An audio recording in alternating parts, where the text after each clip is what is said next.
नमस्कार सर्वांना, श्री स्वामी समर्थ।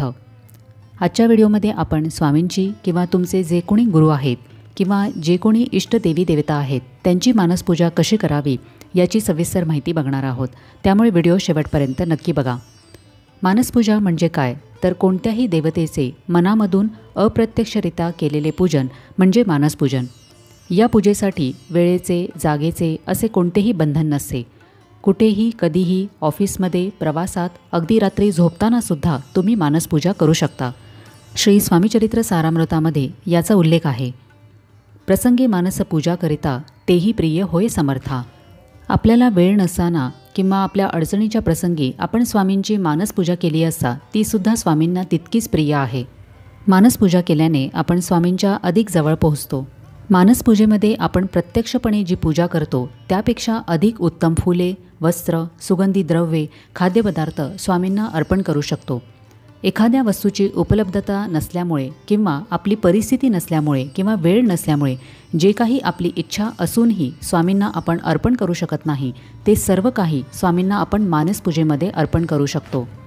मानसपूजेमध्ये आपण महाराजांना नैवेद्य अर्पण करण्यासाठी सोन्या चांदीची भांडी वापरत आहोत। महाराजांभोवती आपण चांदीच्या समया लावलेल्या आहेत। महाराजांना आपण सुंदर रेशमी वस्त्रे नेसवत आहोत। असे सर्वसामान्य माणसाला अशक्य असणाऱ्या गोष्टीसुद्धा आपण मानसपूजेमधून साध्य करू शकतो। स्वामींना त्यांच्या भक्ताकडून शुद्ध आणि प्रामाणिक भक्ती हवी असते, पण मानसपूजेमधून या सर्व वस्तू स्वामींना आपण त्यांच्या प्रेमापोटी नक्कीच अर्पण करू शकतो। आता मानसपूजा का करावी आणि कुणी करावी? मानसपूजा कोणीही करू शकतो। ज्याला नोकरी, व्यवसाय किंवा मासिक धर्म, सुतक, विटाळ यामुळे प्रत्यक्ष पूजा करणे शक्य नाही असा कोणीही व्यक्ती मानसपूजा करू शकतो। तसेच जरी तुम्ही स्वामींची प्रत्यक्ष पूजा केली असेल पण काही विशेष पूजन, विशेष वस्तूंचा अभिषेक, विशेष फुलांचा अभिषेक तुम्ही मानसपूजेमधून साध्य करू शकता। आता बघूया की मानसपूजा कशी करावी। मानसपूजा करण्याआधी एकांतामध्ये शांतपणे डोळे मिटून बसावे। आपला मोबाईलही बाजूला ठेवावा। घरामध्ये कोणाशीही बोलू नये। सर्वप्रथम 4-5 वेळा दीर्घ श्वास घ्यावा। आपले सर्व लक्ष श्वासावर केंद्रित करावे। मन शांत करावे। दीर्घ श्वासोश्वास केल्याने आपल्या मनातील विचार हळूहळू कमी होऊ लागतात। यानंतर प्रत्यक्ष स्वामी महाराज आपल्या समोर बसले आहेत याची कल्पना करावी। स्वामी कसे दिसतात हे आपल्या सर्वांना माहिती आहेच। ते आपल्यासमोर आसनावर बसले आहेत, वडाच्या झाडाखाली बसले आहेत, औदुंबराच्या झाडाखाली बसले आहेत। त्यांच्या मागे श्री दत्तगुरू उभे आहेत। स्वामींची आशीर्वाद मुद्रा आहे। स्वामी गायीबरोबर बसलेले आहेत। स्वामी आदिमायेच्या स्वरूपात आहेत। असे कोणत्याही पद्धतीचे चित्र आपण आपल्या मनामध्ये आणावे। स्वामी आपल्याकडे मंद हास्य करत पाहत आहेत। त्यांची प्रसन्न मुद्रा आहे याची कल्पना करावी। तुम्ही स्वामींचे कोणतेही स्वरूप डोळ्यासमोर आणू शकता। तुमच्या कल्पनेवर हे अवलंबून आहे। यानंतर श्री गणपती बाप्पांचे स्मरण करून स्वामींच्या पूजेस सुरुवात करावी।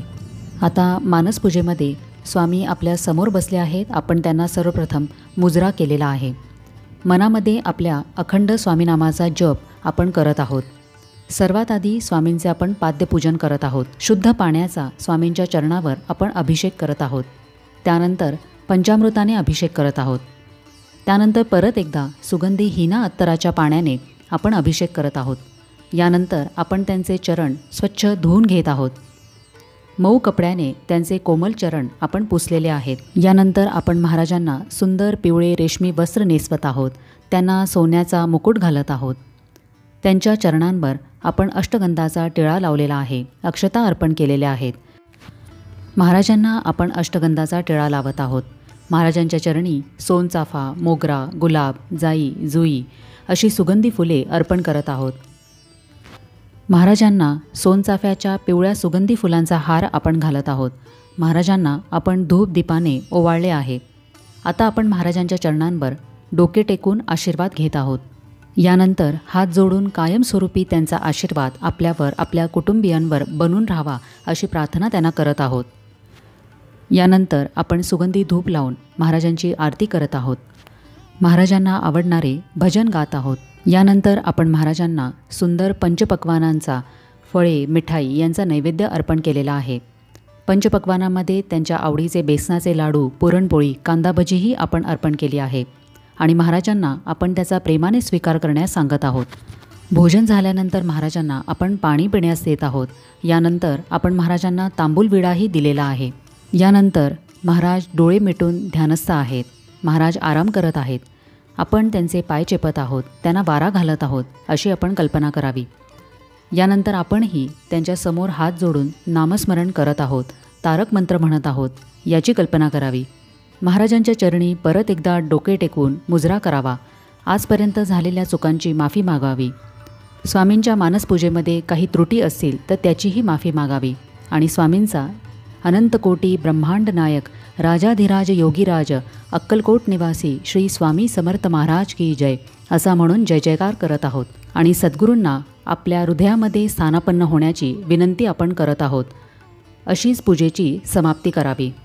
त्यानंतर काही वेळ डोळे मिटून तसेच शांत बसून राहावे, महाराजांचे नामस्मरण करावे आणि अशा पद्धतीने आपण महाराजांचे पंचोपचार षोडशोपचार मानसपूजन करू शकतो.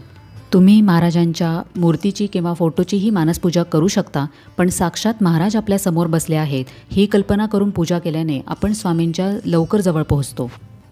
स्वामींना आपली भक्ती, आपले मन किती शुद्ध आहे, आपण किती अंतकरणापासून त्यांची भक्ती करतो हे प्रिय असते. असा भक्त स्वामींना खूप आवडतो. आपले स्वामी हे फक्त लंगोट परिधान करत असत.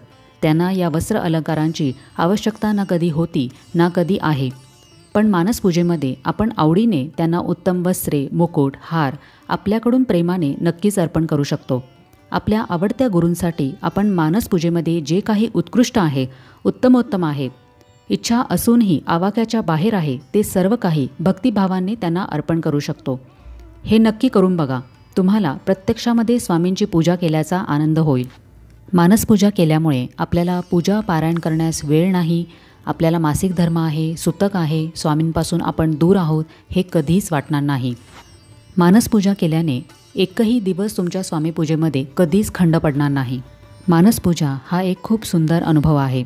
या पद्धतीने तुम्ही कोणत्याही देवी देवतांची मानसपूजा करू शकता. मानसपूजा करताना मन एकाग्र करावे, पूजेत आपले मन रमवावे. यापेक्षाही तुम्हाला जशी चांगल्यातली चांगली पूजा करता येईल तशी तुम्ही स्वामींची मानसपूजा करू शकता. तर कसा वाटला आजचा व्हिडिओ हे मला कमेंट करून नक्की सांगा. व्हिडिओ माहितीपूर्ण वाटल्यास इतर लोकांबरोबरही शेअर करा. चॅनलला सबस्क्राईब करायला विसरू नका. आपण भेटूया आता पुढच्या व्हिडिओमध्ये. तोपर्यंत सगळ्यांना श्री स्वामी समर्थ.